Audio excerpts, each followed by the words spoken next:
Welcome to this Babergh Overview and Scrutiny Committee. I'm Councillor Michael Holt and I'm chairing the meeting today. May I first remind you of some domestic arrangements. If you are attending the meeting to speak and personally interrupt the meeting, you may be asked to leave. Please ensure your mobile phones and laptops are on silent. Additionally, we'll be using e-voting for this meeting on the modern.gov app. The council members of the public and the press may record, film or photograph or broadcast this meeting when the public and the press are not lawfully excluded. If you are intending to do so, please inform the committee clerk. If you hear the fire alarm, leave the building immediately via the fire exit and make your way to the assembly point, which is Ipswich Town Football Club. Follow the signs directing you to the fire exits at each end of the floor.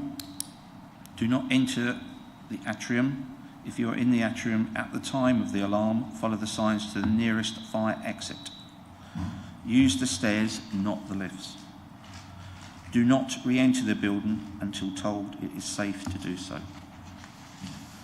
We have the following people in attendance this morning. Councillor Saw, Cabinet Member for People and Place.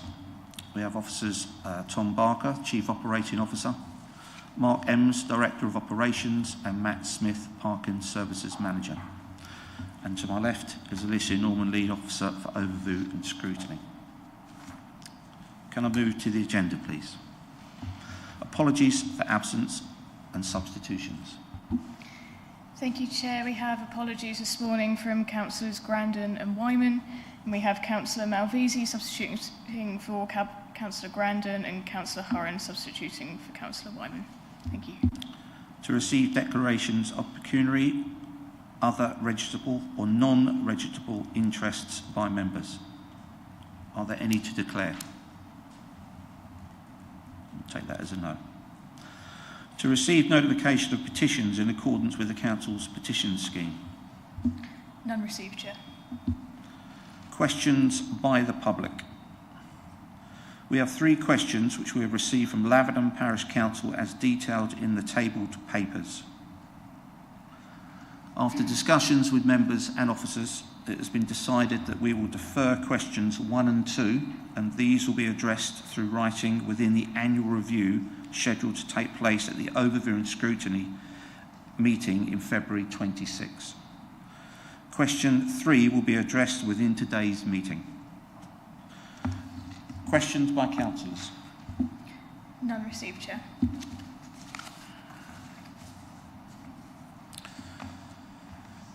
Now introduce the paper, which is on our reference is BOS/25/3, the new car parking charges, a 6-month update.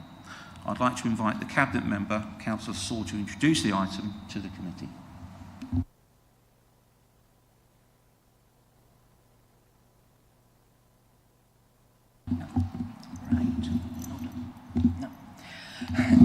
Good morning, my name is Holt. This is, as requested by the committee, this is an interim review of car parking charging that was instituted on the 13th of January this year, excuse me, in Sudbury, Hadley and Laverton. In actual fact, this has had rather a long generation, having been discussed started to be discussed in 2021 when the Babergh and Mid Suffolk began developing a parking strategy to guide on-street and off-street parking provision for the next 20 years, so from 2022 to 2042. Why did the council do this? Because parking matters to our towns, the right level of parking provision, improving and maintaining our car parks, enhancing the local environment, and ensuring that car parking is part of our sustainable transport policy, which encompasses not only the car but public transport, cycling and walking. And of course, it is one of our policies to promote active travel. In deciding to bring car parking charges was not a quick fix. We consulted with the towns and parish councils, transport groups, business, schools, colleges, and health providers. That was used to develop the strategy in June 2022, and it was consulted on again. And the Cabinet voted on this, and it was passed unanimously in 2022. And for those who've read the parking strategy, which I'm sure we all have, it offers a flexible parking tariff structure. It was about carrying out regular benchmarking against other councils in our area and further afield. And the charges would be reviewed, and most particularly it was about improving the quality of our car parks and ensuring that we had sufficient car parking available. Once that was approved, there was a hiatus, which was obviously related to the reaction to COVID, and I'm pleased to give this progress report today. As a council, and not all councils do this, we subscribe to footfall data so that we know how many people visit our towns and how long they stay in the towns, when they come, when they go, what are the most popular days. And we have all this data, and so we can say, and this is independent data, it's not ours, we subscribe to it, that footfall visitor numbers has actually increased year on year. The number of vacant units in Sudbury and Hadley remain below average. We do not have footfall, we do not have vacancy data for Lavenham, but I can say that the average vacancy rate across England and Wales for retail units is between 13 and 14%. Our vacant units in Hadley are 6% and Sudbury they're 8%. One of the things that we wanted to do was to ensure that we had sufficient car parking spaces. So what we had done is increase the number of long stay places to enable workers to park in those places, in those car parks, rather than do what they had been doing, which is parking in the short stay car parks and getting multiple tickets. I'm glad to say that that has paid off, and that use of the short stay car parks has decreased as intended. So that means increased capacity and better use of the short-term parking. Now, you will recall that we reduced the price of car park season tickets from £3 to £2.50 to encourage this. And the use of long stay car parks has significantly increased in Hadley, but has marginally reduced in Sudbury. And I'm not quite sure why that is. There is some evidence, I am delighted to say, that the bus usage has increased as a result of the money, the funding that the government provided for buses, which the county council used to increase the frequency of buses from Sudbury to Bury and other places. Now, one of the things that we were very clear was that we would introduce concessions for certain groups. There was a request from one centre for us to put parking for blue badge holders. We certainly did not do that, but what we did do was put in concessions for the leisure centre users at Sudbury, at Kingfisher, at Hadley, health centre users at Lavenham and Hadley, for parents in Hadley schools and Sudbury schools at school drop-off times. This has proven to be popular, although I was surprised that, although having been asked to provide concessions for parents at school drop-off times, not many people took them up.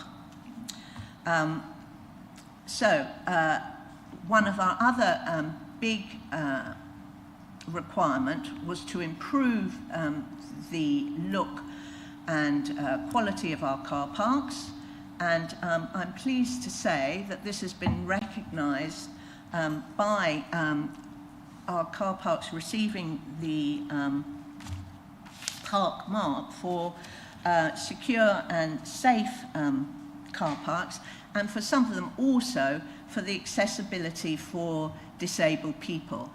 You will recall that we moved the disabled bays to the front of the car park to ensure that people with blue badges could have less to walk to the town centre.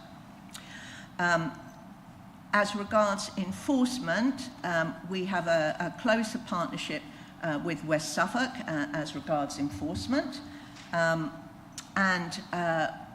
I'm sure people have noticed that the look and signage of our car parks has improved substantially. And it's good that we have been recognised by outside independent authorities.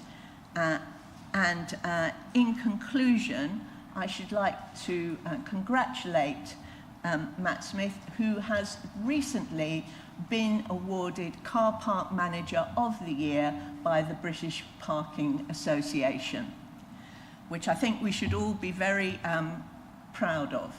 And he should be too, because our car parking team has worked substantially hard to get everything done to improve our car parks over the year. So without further ado, we'd be happy to take any questions that you might have.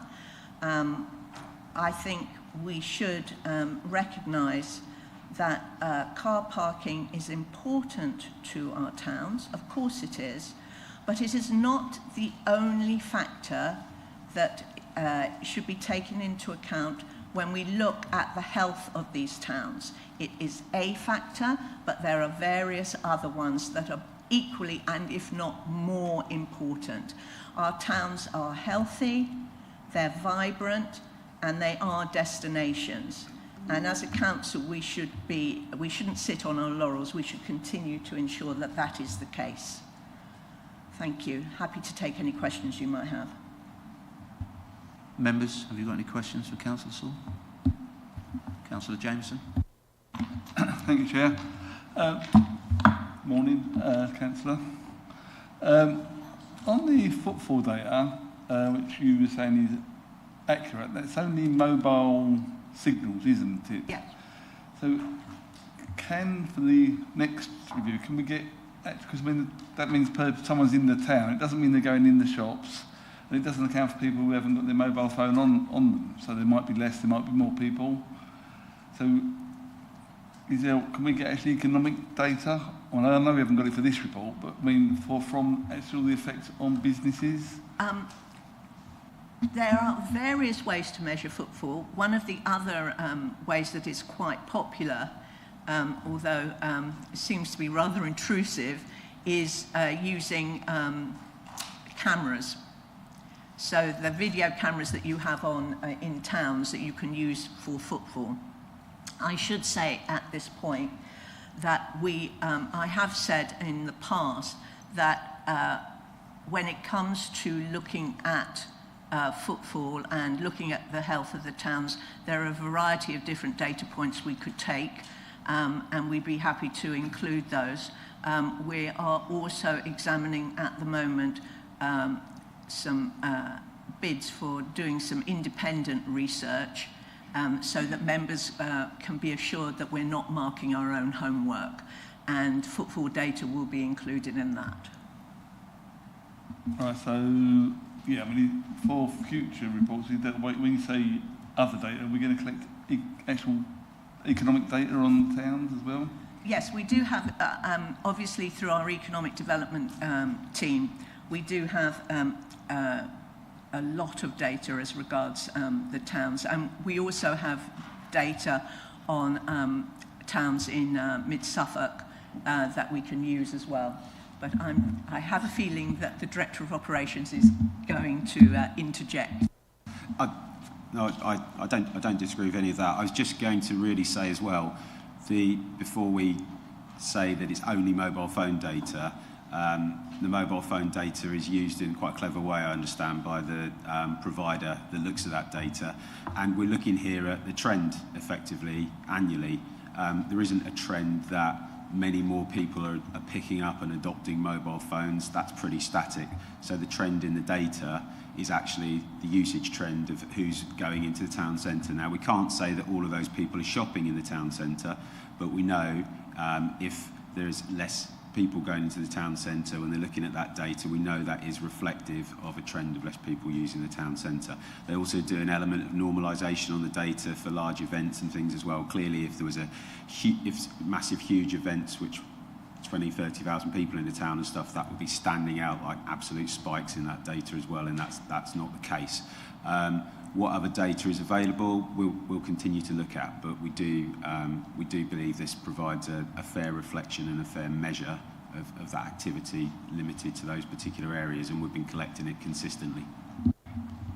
Just one on that, sorry. So how does it tell if someone's driving through the town with a mobile or sitting in traffic with a mobile to someone standing next to the car on the pavement with a mobile? It's geo-fenced to certain areas. Clearly, there will be an element of movement in there as well.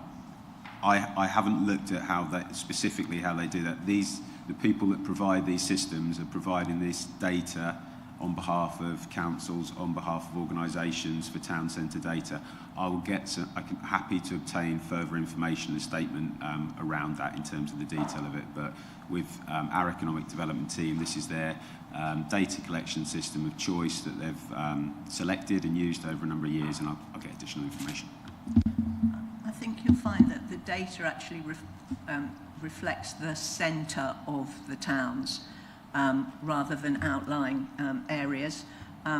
One of the interesting parts of it, the data, is that we can see hour by hour footfall, and we can also see day by day.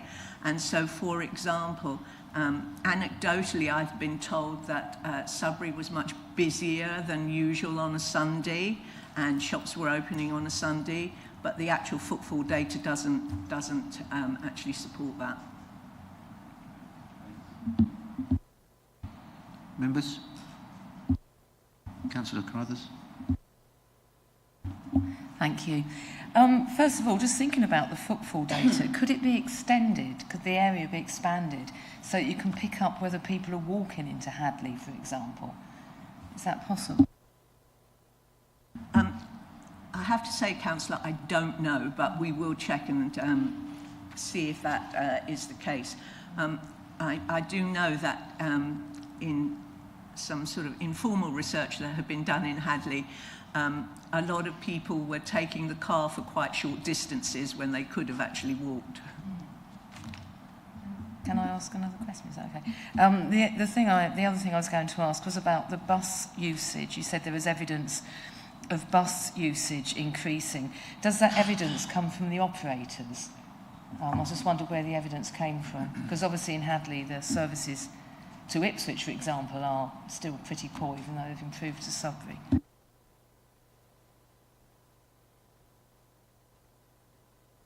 I'm happy to pick that one up here. So we make a request of Suffolk County Council's travel team that manage the bus service operators. They provided a statement back to our sustainable travel officer. As you're aware, we have one sustainable travel officer working across both our councils, Catherine. A lot of the information provided in this report has come from there. I think the data does show some initial increases. Also acknowledges a number of route changes, but it's generally reflecting stabilised numbers. Was my take on it really. But the modal shift, trying to capture the modal shift around car sharing, walking, bike use, it is quite tricky and has to be done. Really, a lot of that has to be done through observations and surveys, and we don't have the resources to carry that out. But that might be something that gets commissioned by that team in the future. Councillor Malvesi.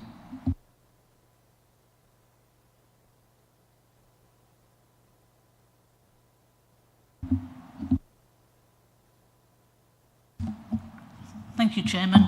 The footfall data, it seems to be a bit of a blunt instrument, and surely it would benefit definitely Sudbury, but Hadley and Lavenham, to have more detailed data that possibly working with the Chambers of Commerce might produce.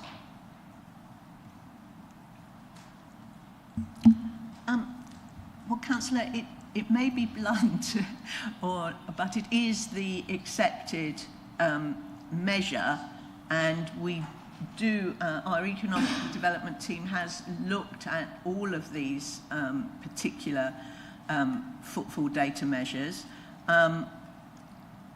I think there's also, obviously, I had a meeting with Sudbury Chamber of Commerce a couple of months ago, and surprisingly, in actual fact, car parking did not actually come up, which I was surprised about, because I was very well prepared for the officers, by the officers for this, but it wasn't actually, it didn't appear to be an issue.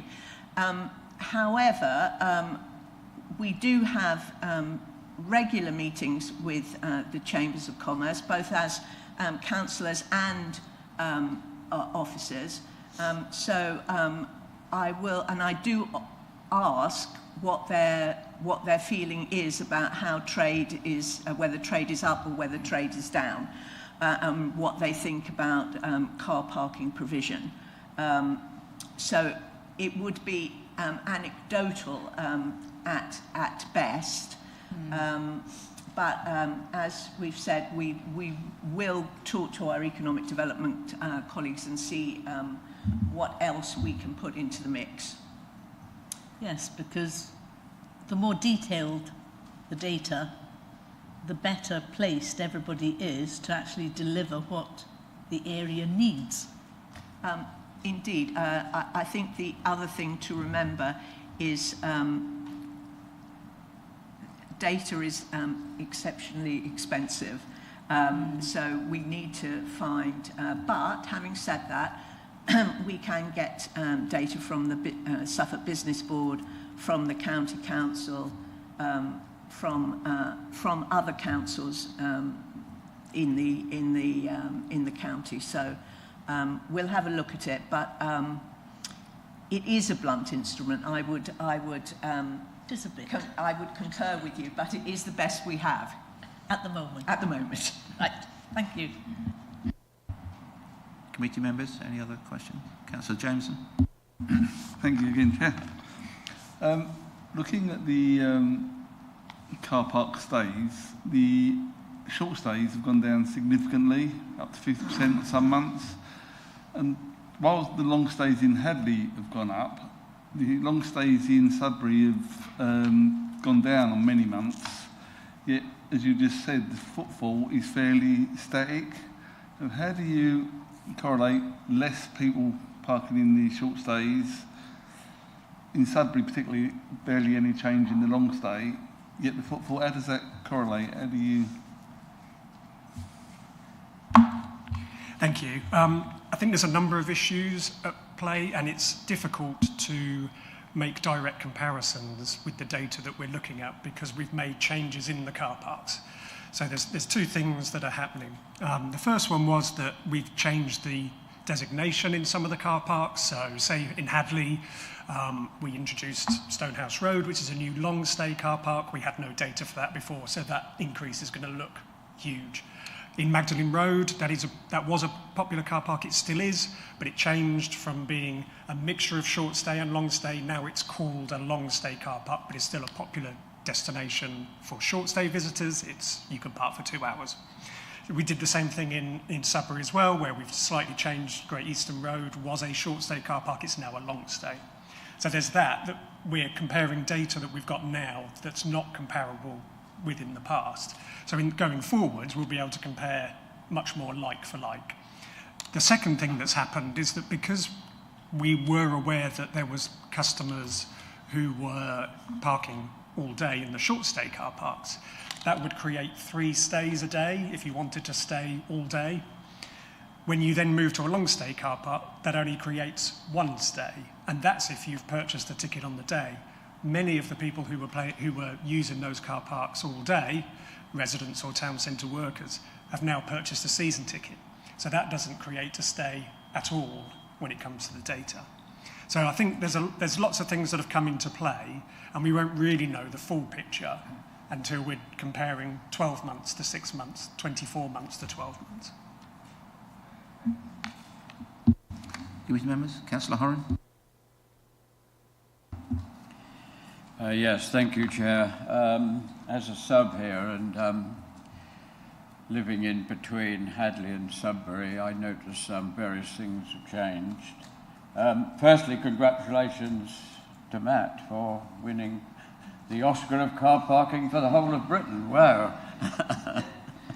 Should be a presentation, but I think whatever the stats and the data says, the visual aspect is quite big.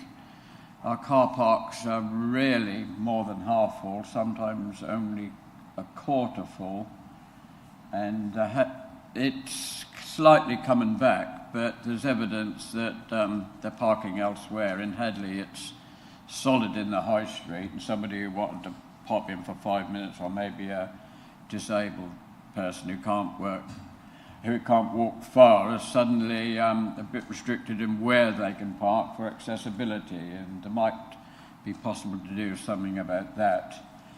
In Sudbury, it's created bigger problems. The car parks are really even half full, apart from Roy's, where they get money back, or Waitrose, which is independent anyway.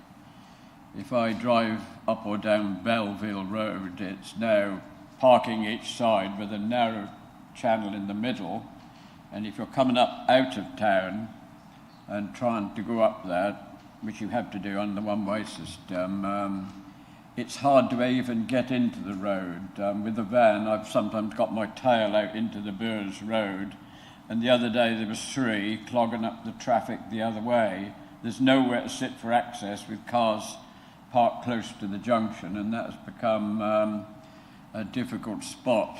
We might like to think about a bit of joint working with the county council, because really there should be yellow lines down one side of that, just purely for safety reasons, and not being too harsh. It might bring some back into town to use the car parks more and increase the footfall in town. People are definitely parking in unusual places.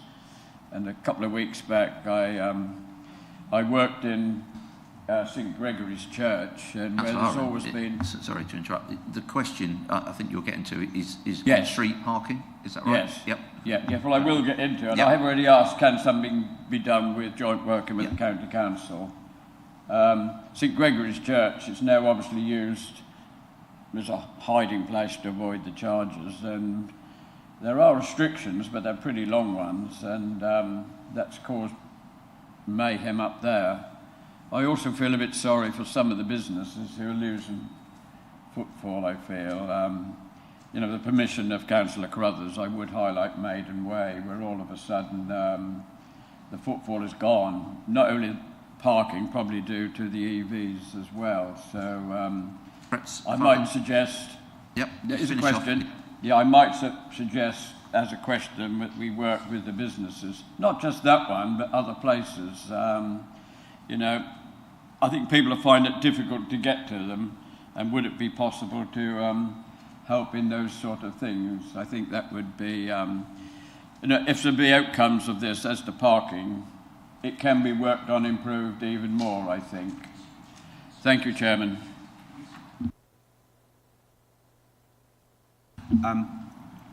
Yeah, so a few bits there really, but yeah, we're very happy to work with the County Council and indeed any of the town councils as well, be it Sudbury, Lavenham, Hadley, in those discussions.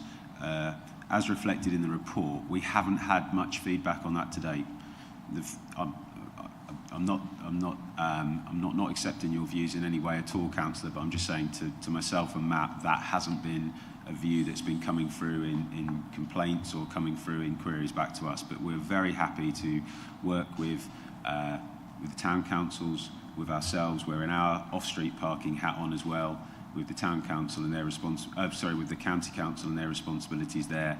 And if town councils feel that there should be changes in terms of restrictions, on-street restrictions, then we can lobby for that in conjunction with the town councils as well.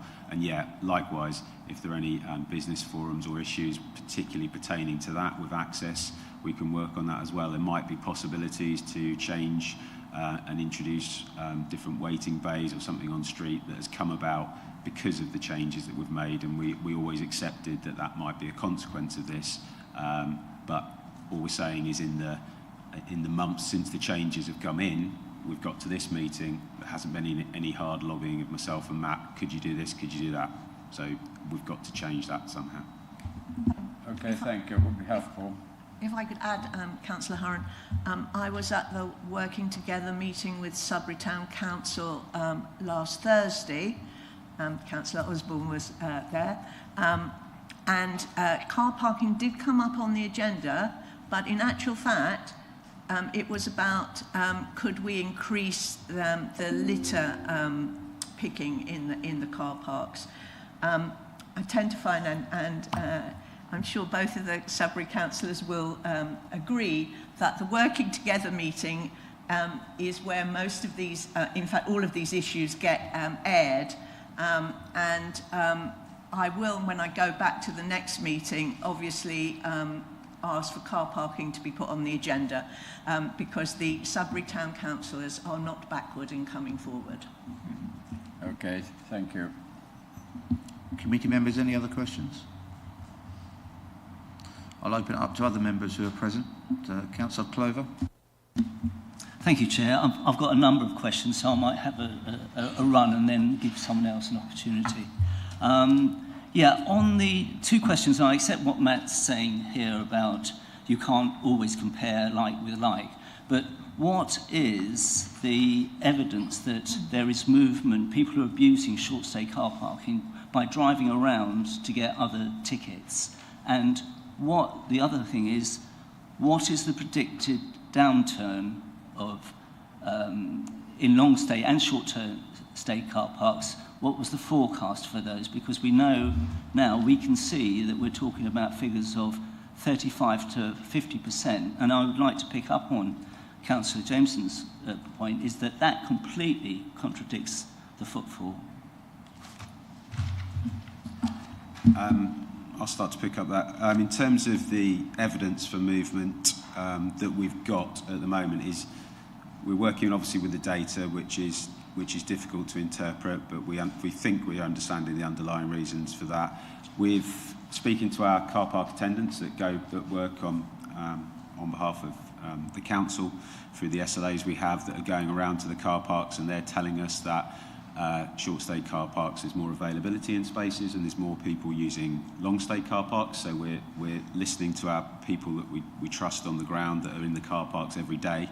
And we were listening to those people previously as well about the problems that we had, and we were listening to the complaints that were coming in from local businesses and local residents in Sudbury, which we have, of users that were using the car park and moving between car park to car park, and a lot of our time was taken up chasing up those complaints. So that's the backward evidence and the forward evidence, and we're working with the data that we have as well. In terms of the what was predicted in the modelling, I think is what you're getting at there. We provided a section on our income modelling to show where we are income-wise. There was I can't recall all of the factors that were used in our modelling, but we modelled a drop-off, we modelled we modelled an allocation by tariff band because we didn't have all of that information, and we compared ourselves to other market towns where we had contacts in the car parking field to do that allocation. And I'm pleased from that information that we provided in the income that's coming through the machines and the income that's coming through the permit system, that we, given the level and size of change, we are more or less on target with that, but for a range of factors that we put into our model, which is quite complicated. Any other questions? I go again, Chair. Councillor Clover, if you can. Yeah. Thank you. So the figures I've got from my correspondence with yourselves was that it was 10% for short term and 20% for long term. So clearly this is way out of this. I think taking the data that you provided here, what we can see is that if you run for Hadley, for instance, long stay and short stay together, you get a downturn of 66,000 stays, or over the 6-month period, that's 11,000 stays per month. And for Sudbury, of course, that's even more, because you're looking at 134,000, let's call it 350 less stays over the 6 months, and that's 22,391 per month. So that's a huge drop in visitors, and I think when you look at the visitor insight data, then it must be, that's why one needs to compare those two things. This is adding up the columns that you've got here. I think the issue is that nobody is saying there's not going to be a drop-off in car park stays overall. There's going to be some modal shift about how frequently people use cars, how people share cars, how people use an alternative to a car, or how many visits people might make in a car, or how many people are in there, or the length of time when they make. All of these factors are changing, but I don't think you can infer that less overall number of stays in the car parks is neither a good or bad thing compared to the visitors on the high street. The visitor numbers on the high street from the stays data that we have using the Visitor Insights platform has actually increased. And that's where we are. Members? Any other members? Thank you, Chair.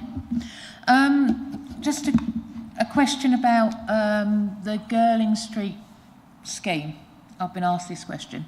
So, how many people have taken up that scheme to be able to park in there? I'm talking about resident scheme. If you know the answer to that one, please. I can answer the question roughly. It's not very many people at all. I'd have to report back the exact figures. I think we're talking about 8 to 10 people. Can I come back on that one, please? Because we do have a lot of on-street parking where the residents now are going up York Road, Queen's Road, and all of that. Can I suggest the times are not very good?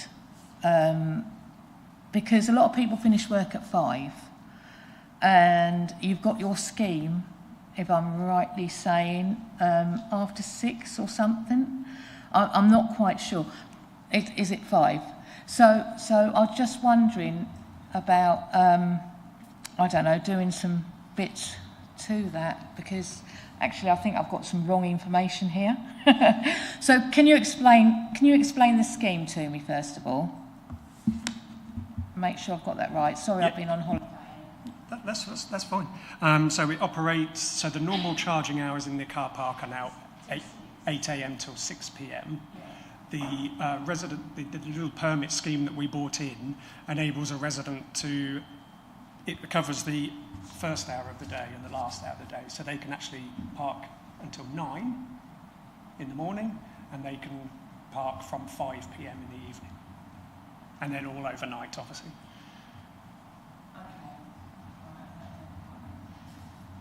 So normal parking, if I can come back on that one. Why is it 6 o'clock when a lot of businesses shut their doors at 5 or 5:30? Why have you got parking charges until 6? We did a lot of benchmark, part of the main, when we were proposing the tariffs, we looked benchmarked obviously against lots of other towns and villages in a 30-mile radius. And our hours are actually still fairly short compared to many other towns and villages. 6 p.m. is a standard across most towns, with charging in Ipswich, for example, up until 10 p.m. That's why we decided to come up with those hours. Your questions are about on-street parking, were they? Yeah. It's long enough, I suppose. Okay, it's interesting because obviously officers, I don't think, are aware of any issues with on-streets from what you were saying earlier. So as a Sudbury member, perhaps that can be taken offline as well. And as Councillor Saw said, they're working with the Town Council. But if it's starting to emerge, then... I'm really surprised that nothing came up about it. Yeah. And I wasn't there, so that's explains it. Yeah, I think we can take this offline and work with Sudbury members and the Town Council, just try and see if there is an issue starting to emerge. Councillor Maybury. Thank you very much and for the opportunity to ask questions, Chairman. Thank you. My questions are also comments on this, and you can stop me if I go too far. Thank you. My first question is, Councillor Saw, you've said that bringing in car parking charges is enhancing the local area. Could you explain what that means, please? Yes, because we wanted to ensure that, as the officers have said, that we had sufficient car parking spaces in the places that people wanted to park, and that we also ensured that people had the opportunity, if they were working in the towns and Lavenham, that they would be able to park in one place for the whole of the working day. So that is what that is why we felt this came out of the parking strategy that the previous administration implemented in 21-22. May I? Yes. I can assure you that that's really not happening in Lavenham. Lavenham is completely blocked now on at certain times. I would suggest that some of your data, because you're using mobile phones, and perhaps you will confirm this, could possibly be because there are some very large church services that take place in Lavenham, and this is completely clogging up the roads because people will not park in the car park. So when your data comes through, does it actually state, where does it actually start for the core of the village? Because you've been talking about footfall into the village. Where does it actually start? Sorry. We don't know. Sorry, I can't answer that question here as to where it actually starts.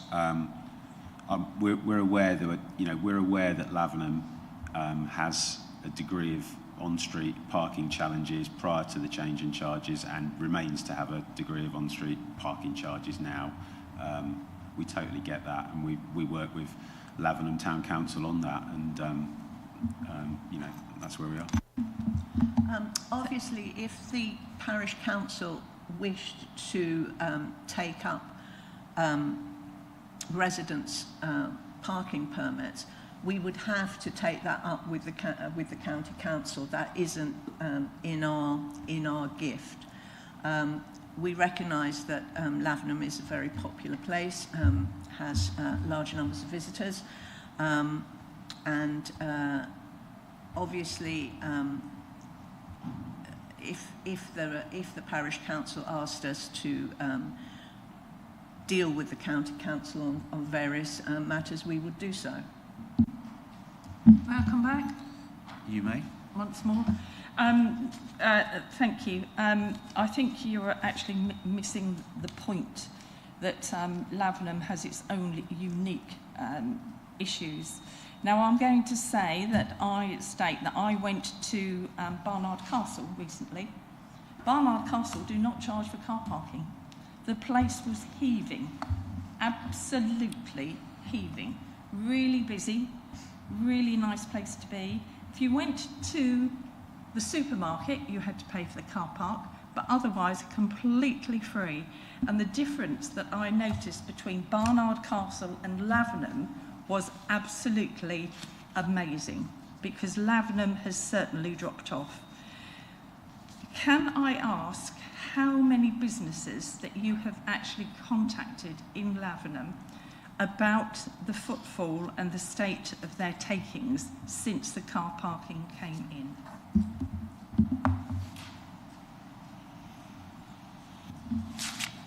For the purposes of this report, we haven't contacted businesses directly, and in the period between the car park charges going live to this point, no businesses have contacted us, and Lavenham Town Council Lavenham Parish Council haven't come back to us on specific business issues prior to the charges being implemented.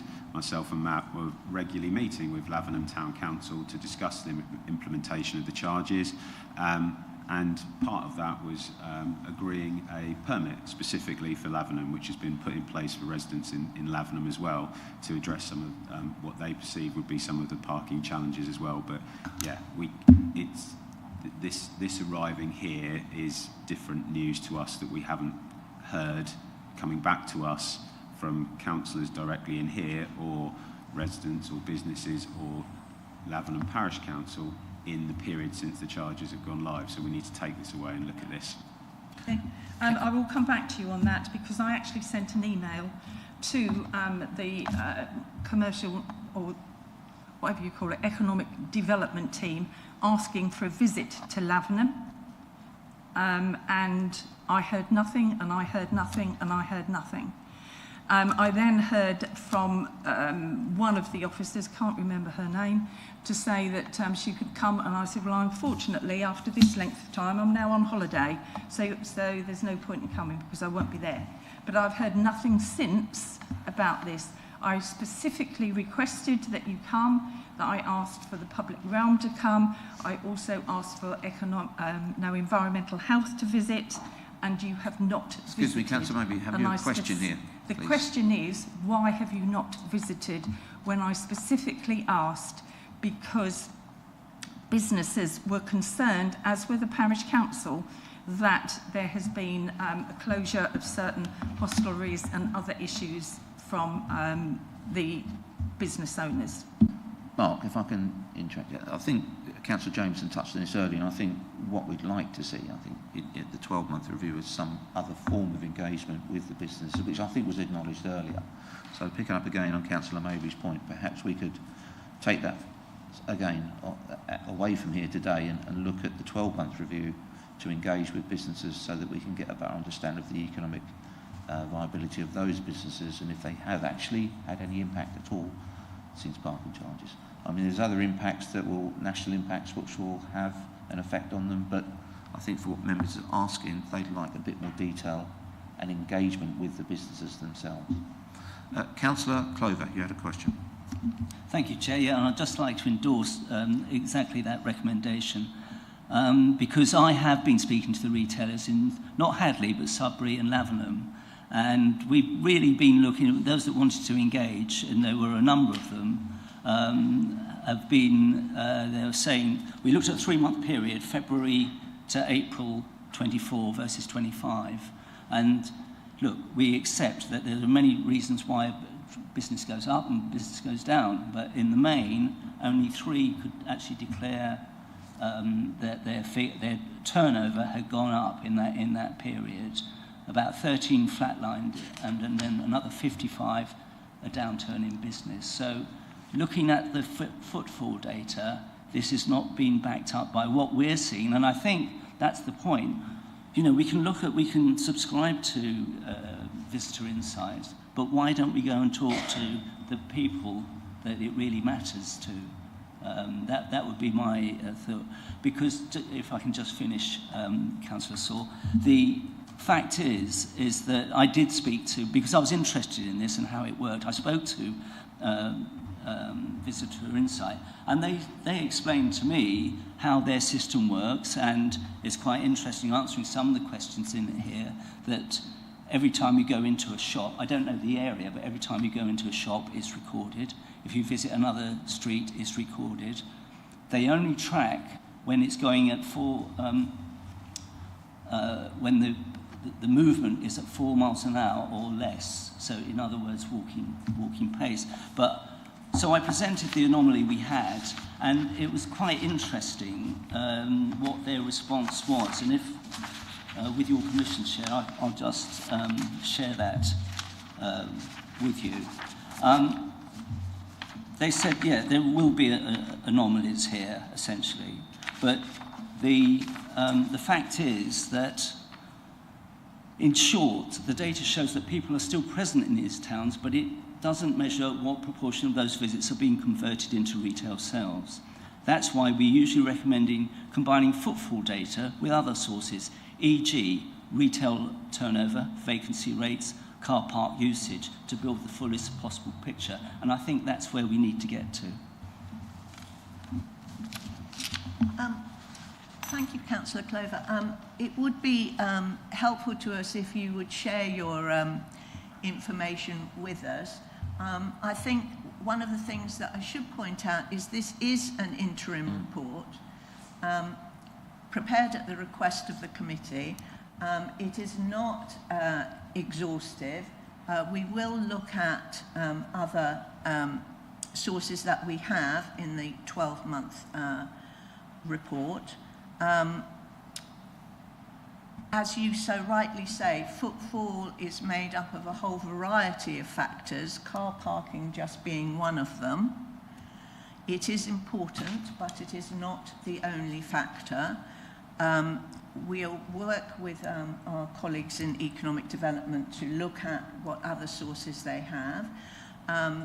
As the Director of Operations has said, we can only respond to things if people come to us and say there's a problem. Currently, we do not have either businesses or the town councils currently on parish council coming to us to say there's a problem. If they did, of course, we would respond. We're totally happy to go and talk to the town council. In fact, I know that both Mark and Matt talked to the town council clerks and the parish council regularly on a whole variety of topics, not just car parking. But we will look at other sources that we can provide for the 12-month report. This is only an interim report, so we would obviously be in a position to provide fuller data when we hit before we hit the 12-month mark. Councillor Malvesi. Thank you, Chairman. I'd like to ask, I need a point of clarification here. If I could ask my colleague who reported on Lavenham retail figures, did you take retail figures for the month of January, February and March? February. Sorry? February. February. Yeah. So just February. February, March, April, a 3-month period.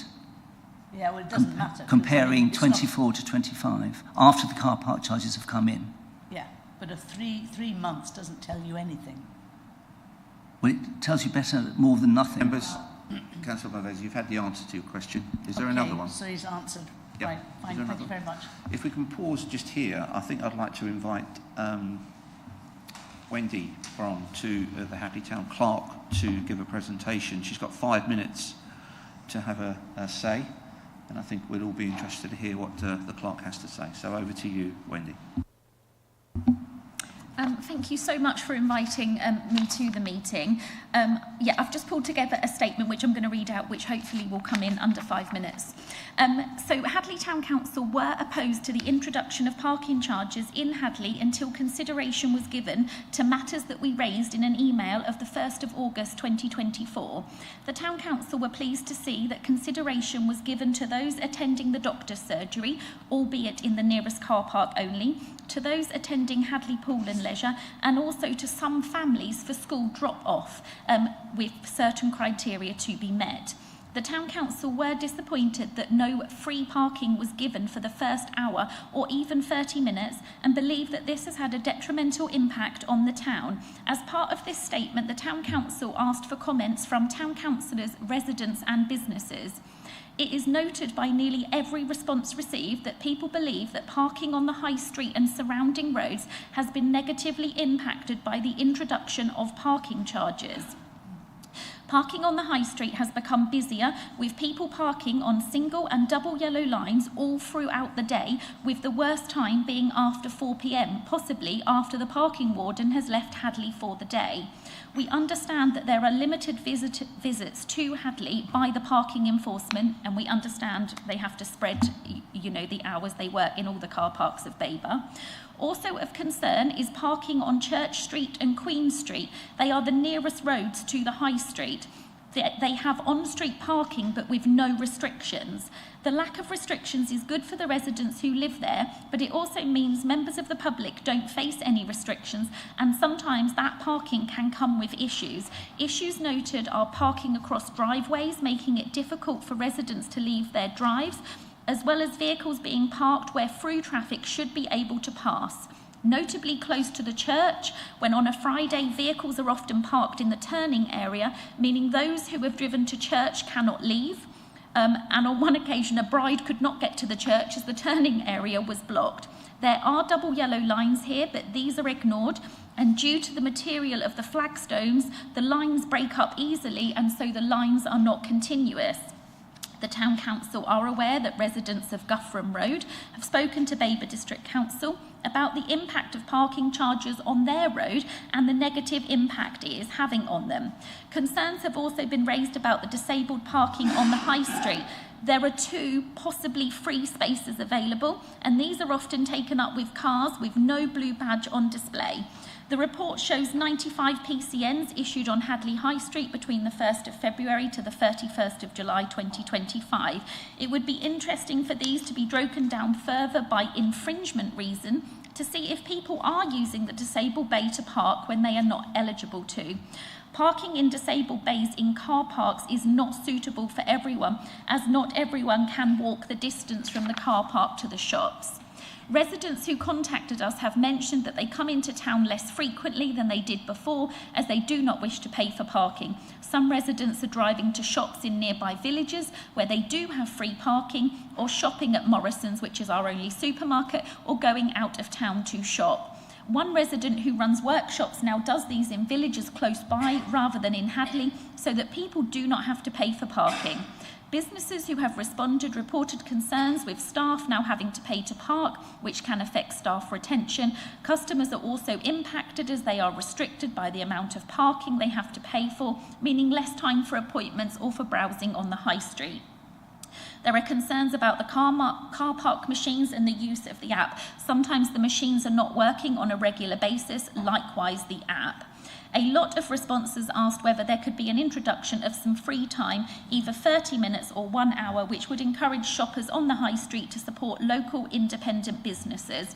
Allowing some free time would help economic growth in the town, and this should be a priority for Babergh. We look forward to receiving a more detailed report with detailed statistics at the 12-month review. Thank you. Good timing. Under. Members, I will open it up to ask the Town Clerk whether there's if you've got any questions, but these are specifically for clarification. We are not going to get into a debate about parking charges at all, so if anyone does, we'll shut you down. But if there's any points of clarification you wish to ask the Town Clerk, then please do so.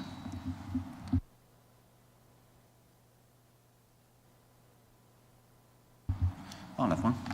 The on-street parking issues, have you had any response? Have you had any engagement with officers at all? Through officers, yeah, with Matt. No, I generally complain to him when the parking machines aren't working, don't I, Matt? Not at the moment. It's quite tricky. So I'm often on the high street, but only for a few minutes at a time. So when parking infringements happen, I don't unfortunately have the time to wait around. Do I take photo? Do you know what I mean? But definitely there are areas on the high street that are impacted quite a lot. And this is the first time at the 6-month review that we've had any kind of engagement with residents and businesses. And quite a few of the businesses who have double yellows outside their shops have reported infringements, and so I think that would be worth if we can, but unless you've got the parking enforcement officers to monitor them areas of the high street, you know, if they've already double yellows, I don't know what else you could do to stop people parking there unless more and more got tickets, unfortunately. I mean, Councillor Carruthers, you're a Hadley member. Have you had this feedback given to you? Thank you, Chair. Well, I've seen it myself. I was in the delicatessen in Hadley, queuing up to buy something, and there was a chap, a couple of people behind me, who'd actually parked outside on double yellows and was constantly looking out of the window. I mean, maybe I should have reported him, but you know, I was in the queue. And I've seen it's quite often, you know, it's a regular thing that people are parking on double yellows along the high street. I've also had emails from a resident on Angel Street complaining about people the difficulty parking outside a house, and George Street as well. Thank you. Okay, thank you. I think, Mark and Matt, I think obviously this may be information to you that you hadn't had before, so again, we'll have to take it offline, but it might be worth engaging with the Town Council and the County Council, and also West Suffolk, who enforce it's Ipswich actually for Hadley, isn't it? Ipswich Borough, yeah. So again, I'm sure they're flexible enough, we could perhaps adjust some visiting times and try and capture those people who are actually abusing the system as it is at the moment, because obviously there does appear to be a problem, and now if we're being made aware of it, we can perhaps engage and see if we can take action to prevent this getting any worse. Right, are there any other questions for the Town Clerk of Sudbury? Town Clerk of Hadley. Councillor Maybury. Just clarification, may I stress? Clarification. It's not for the Town Clerk. All right, okay. Are there any other points of clarification for the Town Clerk? No, okay. Wendy, thank you. Right. Mark, did you want to give a response to Lavenham's third question now? Is that something you feel at a point we're at? Yeah, but we're happy to respond on that. Lavenham raised a question on the capital and revenue expenditure for the implementation costs in respect of car parking. So, yeah, in respect to the Cocking car park, the capital costs there were just over £15,000, £15,056, and at Prentice Street car park, the capital cost there was £6,445. There was costs of a new pay display ticket machines. Essentially, what drove most of that cost because previously there wasn't any car park tickets being issued in Lavenham, so obviously needed the new machines. Grounds work, delivery, line marking, new tariff boards, my permit, pods and pedestals, and configuration, where we were offering the virtual permits there in connection to the community centre, library, etc. around there. Legal fees as well. So there's a range of costs there on the capital side, and then there's revenue costs in connection to those machines with annual support costs, and the annual support costs for the Cocking car park £720, and for Prentice Street car park £210. And yeah, obviously that came from the Town Clerk, and we'll happily go back and share that information with them as well. Thank you for that. Members, do you have any other additional questions for officers? Councillor Clover. Thank you, Chair. Yeah, just coming to page, 7, on season tickets, we're saying that many motorists who were previously parking for all day in the short stay car parks have now purchased a season ticket, see section below, with sales increasing by circa 50%. could I suggest that this is a very low base to use a percentage figure against, and I don't think it's, because what it really is that the greatest monthly upturn in season ticket sales was 41, and the lowest on a year-on-year basis was 16. So it's not really, I don't think that can be claimed as a win, that because it's quite a small migratory figure that's gone over from using season tickets as a means of parking. Yeah, I think you're quite entitled to your opinion. I don't necessarily agree with that, but I think also where season tickets are concerned, there's quite a few stays in connection to season tickets, because the tickets are obviously getting used multiple times across the course of the year. So if you envisage how many actual visits that is in our car parks with the season tickets, but of course we will be seeking to encourage season ticket use as much as possible. And as well as season tickets, we're also pleased the uptake there's been in virtual tickets through the My Permit system as well, with many car park users and a significant increase there migrating across to using that as a payment method, which ultimately will start to help us in terms of reducing our cash collection costs, which is good as well. Councillor Horan. Yes, thank you, Chair. I might like to know, as an interested councillor, a breakdown, if it's possible, please, of the operational cost of our car parks, overall, and maybe the major ones as well. And also the income, because we need to know, keep an eye on what income we're getting, and as I presume some is to be put on sustainable travel and other green issues, I think we need to keep an eye on it. I'd also like to know the percentage of our costs is the business rates on our car parks, which were about 300,000 out of 450. If that continues to go up, that becomes a major issue as well, and I think all councillors should be aware of that. It's about 2/3 of the spend is on business rates, and yeah, I think councillors should be aware of that, and also the cost apart from that of to run the car parks and the income received, because now we have a car parking regime and a charging regime, some of which I recommend, as I accept, has been very successful. It's increased the bus take-up in Boxford quite considerably, and also probably made more people shop local. But yeah, the main figures I would like to know are the operating costs, just so we can keep a good check on them. Thank you.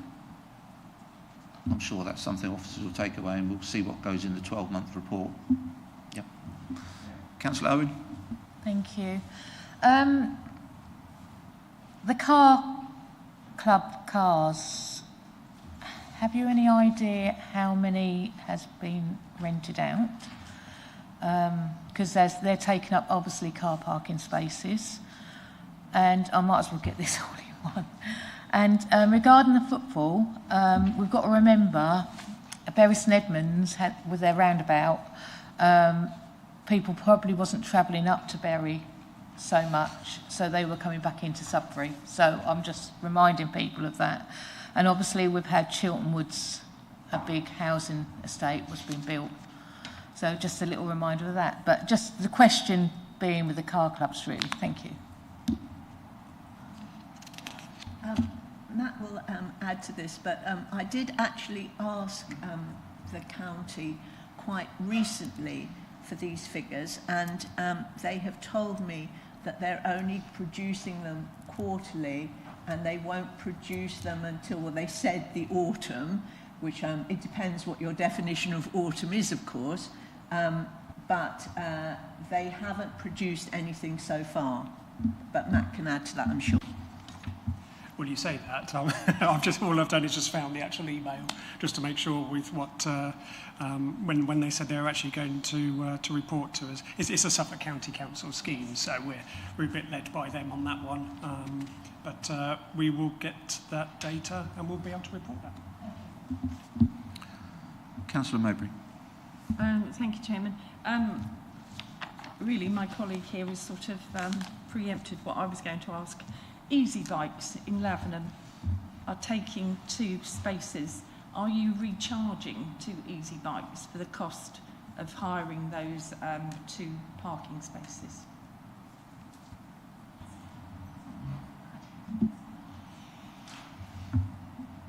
I have to say the easy bikes were installed as part of the Sustainable Travel Group's recommendation. We've got 2 in Sudbury which have become very popular and are being used very frequently. And the Lavenham ones are quite recently, have only recently been introduced. But I'm not quite sure if there was any agreement made. I would suspect there wasn't. I would suspect that is something that Babergh gave up, 2 spaces to enable the bikes to be installed.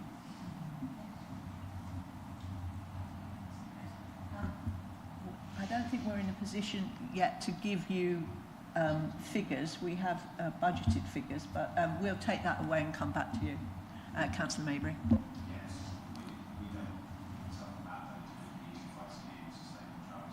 That we've given up spaces in the car park to provide that effectively as well. We feel that's a good compromise to include that visitors, but would of course work with the parish council. There might be some better locations where they could be sited as well, and if we can help that team on that, we'd do that as well. This question was specifically asked at a recent parish council meeting about why they took up 2 spaces in the car park.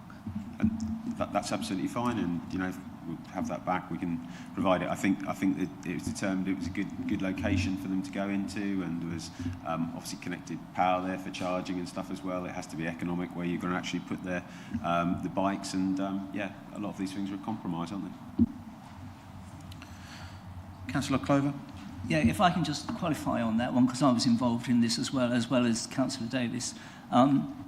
It needs two bays, if that's what you're asking, simply because the bikes, once the pod comes up, they need to be manoeuvred around. So you need to take 2 bays, and you can't just occupy 1 bay. My question actually was, are car parks recharging or recharging to easy bikes for the cost of? I'm sure that's the wording, recharge, because you recharge between departments. No. Answer's no. So, any other questions from members? Councillor Carruthers. Thank you, Chair. Thinking about the problems of on-street parking in Hadley, is the amount of time the enforcement officers patrol the streets changed at all since the parking charges were introduced? So that data is recorded, and that is normally presented in reports that Ipswich Borough Council and Suffolk County Council will report on. It's data that we can request. I don't have it to hand though, but we do have figures on how many penalty charge notices they've issued, but I don't have that data available, but we can make that request. Okay, thank you. It'd be good if they could patrol more often, maybe. Are there any other questions for officers? Councillor Maybury. Thank you. Following on to my recharging, I don't know if officers are aware, but there is a cycle club that frequently uses the car park, the Church Street car park, Cock Inn car park, whatever you'd like to call it. We always call it the Church Street car park. They do actually cause a bit of a kerfuffle. I think that's probably the best word to describe it. And at one point they were in the way of the coach parking. Does the cycle club have to actually ask permission of Babergh to use it? Is there an unwritten agreement? Is there a written agreement? What happens with that, please? I'm not aware of the cycle club or of the issues that they've been causing. So I don't know if what is it on a weekend or Sunday? Or? It's usually during the week, and it's usually when I'm travelling to Lavenham, because they are on the highway and they are actually in the car park, and I did see them with the coaches, which was a bit of an issue. Okay, well, that's something we can and look that at. was, and it was really for safety, because sadly they didn't really want to move along. But that That's was something we can look at. and I was actually on that coach. And find out what the issues are for you. Members, are there any other questions? If not, we will go... Oh, Councillor Osborne. Thank you, Mr. Chairman. Yeah, my concern is and I'd like clarification of this, please, is the Kingfisher parking.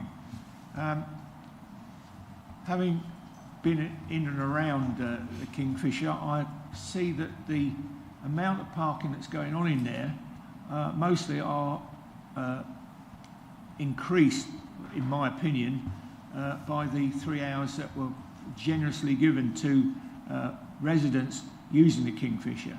I cannot see that the residents are actually filling up that Kingfisher pool through the week, or not the pool, but any of the exercise classes and stuff that goes on there. So have you actually ensured that that amount of parking is actually being paid for that should be against those that are using the Kingfisher? Because to me, there's more cars parking in there than there are actually using the facilities. Thank you. Thank you, Mr. Chairman. Well, we work closely with the leisure centres, obviously the Kingfisher and the Hadley Leisure Centre as well, to provide these facilities. Shortly after we introduced the charging at Kingfisher, they introduced the barrier system as well. And we've said to both leisure centres, you know, if you've got concerns, if you think people are coming in and registering a stay and going out, please let us know. There are certain things we can do in enforcement, but we haven't had any reports from the leisure centres that they're concerned. If anything, they've actually asked for more assistance with, and we're going to provide them with another pod so that when people are queuing to get into, and they know they are going into the leisure centre, that people can get through quickly. But we've not had any reports that people are going in on a regular basis and abusing the scheme. Councillor Osborne, yeah.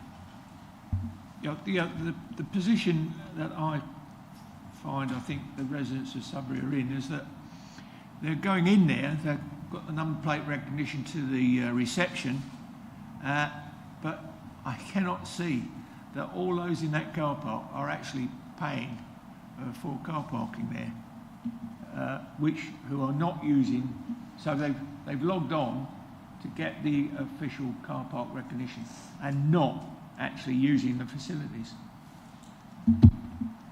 We are actually receiving income in that car park as well, so we can see from the income and the stays, as well as the virtual stays which are issued from the terminal inside the Kingfisher, that people are paying to use the car park as well. So like Matt said, I think he's working with the leisure provider to monitor that, and we will do some spot checks of that. We know it's a concern at the start, and it took us over the first few weeks to sort out our virtual permit arrangements, because we had some Wi-Fi issues in the leisure centres in particular, but that has stabilised now. But we're happy to conduct some spot checks on that. But I'm sure, I'm not naive, anecdotally, I'm sure something like that will have happened, but we don't believe it to be a big occurrence at the moment. Councillor Clover. Thank you, Chair. Yeah, one sort of clarification point really is you've got to be a member of Kingfisher to be able to use to input your number, otherwise it doesn't register. But the second point is, who pays for the barriers? Is that a Kingfisher cost or a Babergh cost? Sorry, the barriers into the leisure centre? Yes. Yeah, they pay for those. If there's no other... Oh, Councillor Jameson. So just a quick one. On one of the recommendations on the parking strategy is to review the charges every other year. Are you reviewing them annually or every other year?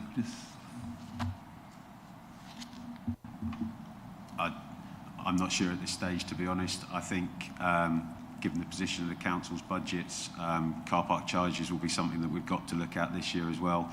You will recall the introduction of the variation in charges was delayed by over 6 months, and that process took a very long while to come in as well. So I think it's debatable as to whether we're approaching a 2-year point sooner than you think with looking at how long these changes take to bring through. I'd just say that will be not a member. That will be a member decision, not an officer decision. So that's really out of Mark's hands. I think it's up to Cabinet and members to make that sort of choice. Councillor Osborne. Thank you, Mr. Chairman. Yeah, just like to get back onto the maintenance costs. I agree with Councillor Horan. It would be nice to know exactly how much money we're actually using on these car parks, i.e. for the resurfacing, and also from the public realm who have to control the amount of shrubbery that is around these car parks. There are a lot of complaints, particularly from one particular car park, that we have not carried out those particular remedial works. So, is this a problem, or are you now catching up on this? Thank you. Thank you, Mr. Chairman. Yeah, which car park is that, please? And Matt will address that. We think we're in a good position. I'd say Girling Street in particular is one that emphasis, but perhaps it's from the residents that live down that, in particular 2 or 3. Thank you.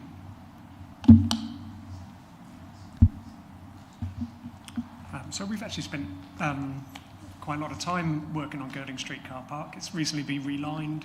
We've had the raised curb that was there sort of from days gone by that caused countless issues to vehicles and people hitting that. We've had that removed.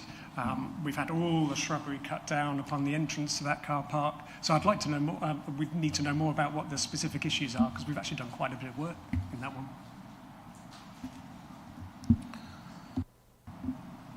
Right, if there's no other questions, members will, committee members will now go into debate. So if there's anything you'd like to open debate with, please do so.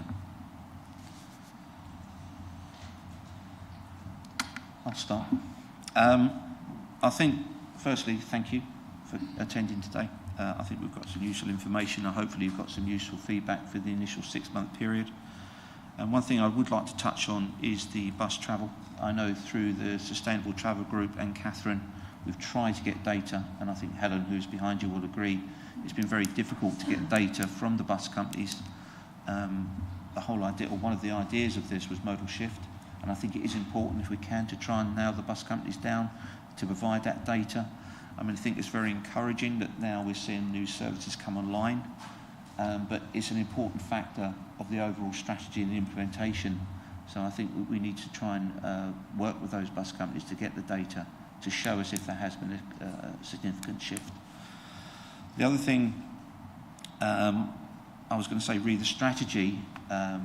Obviously that's a process that takes time. Part of the strategy was introducing motorhome parking down at Waitrose in the lorry stay. I mean, have we progressed with that? Because again, that's tourism, that's encouraging visitors. That would be something I would have thought would be fairly easy to do with a regulation change. It would be nice to know if that is in the pipeline and whether we can see some benefit to that. They're 2 things for me. Other members, have you got anything you'd like to add? Or do you want to come back now? Yeah. Yes, Councillor Holt. When I was at the Working Together meeting last week with some Sudbury Town councillors, we discussed motorhomes, and we did say that we would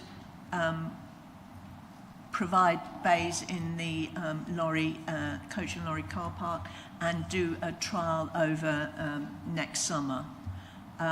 There are some things that we need to obviously address, like electricity and possible provision of water, but I think that is relatively difficult. But the Town Council and ourselves will work together on bringing that forward. Super. Councillor Jameson first, Councillor Horan.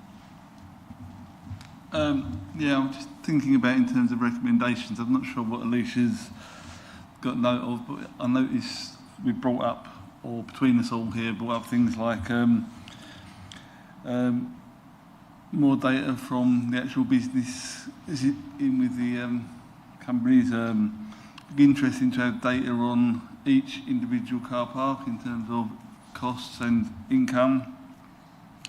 And from comments made here about Hadley in particular, but all our towns, is there a way of providing more data on issues with on-street parking, which may or may not have been included already? Okay. Thank you. Councillor Horan.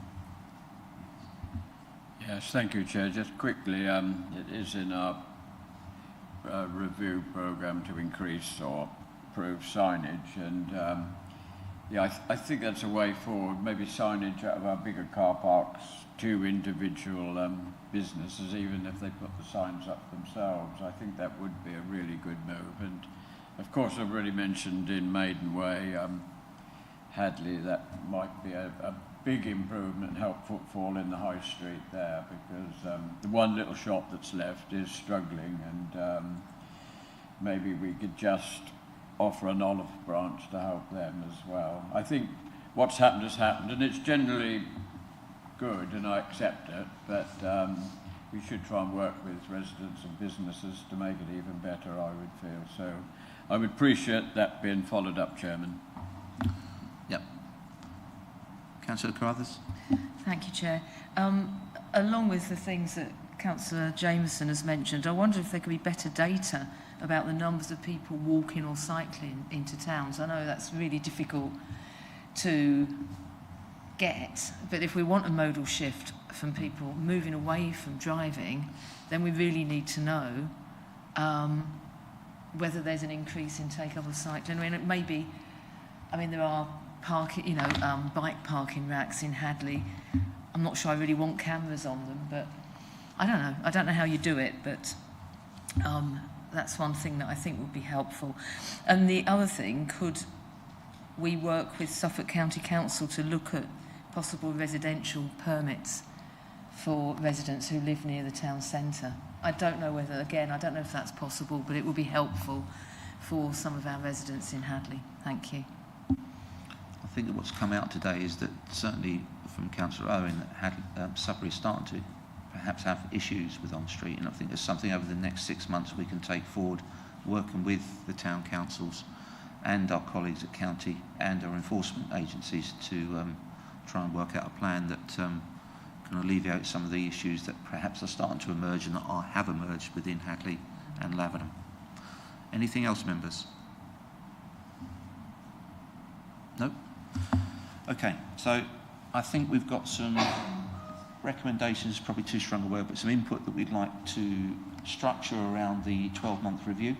I'm sure Alicia will be in touch and feed that back to you, which is what the members' wishes were today. I'd like to thank the officers and Councillor Saw and all members for attending. But yeah, thank you. And then we'll move on to forthcoming decision list, but you may leave if you wish. You won't want to know about that. Thank right, you, members. Chair. Thank you. Forthcoming decision list. You've all had that in your packs. Is there anything you'd like to comment on? No? Okay. So the forthcoming decision list is just for noting, isn't it? So we'll move on to that. That concludes the business of this meeting. It's now 11:30, so we'll declare the meeting closed. Thank you.